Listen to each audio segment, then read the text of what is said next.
it's important for us to be able to stand up and say no to what's happening all around us, what this regime, and not just in Washington, but across this country is doing to our neighbors, to the people we love and care for, the members of our family.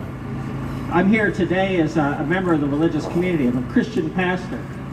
But one thing I can say to you is I'm not a Christian nationalist. Yeah! And whenever you hear Christian nationalism, that's one of the biggest abominations we've ever seen in this country and perhaps in the entire world.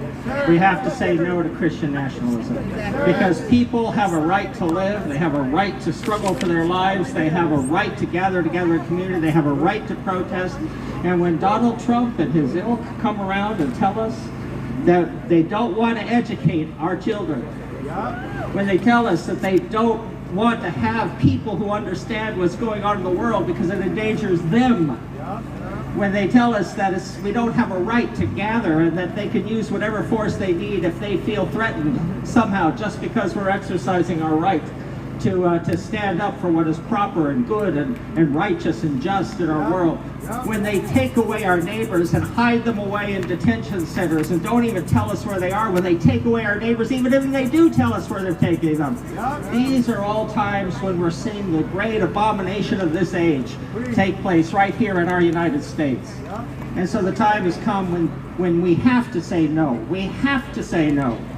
You know, the teacher I follow says, love your neighbor as yourself. Well, sometimes loving people means saying no to those people. We're not going to put up with what it is that you're doing because you're not only hurting the people we love, you're hurting yourselves.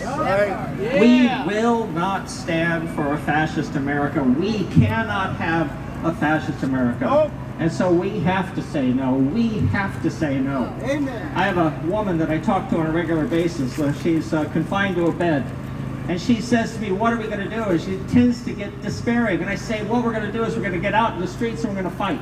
Because that's what we need to do. We need to get out of the streets. We need to fight. We need to say no. We need to say no fascist America.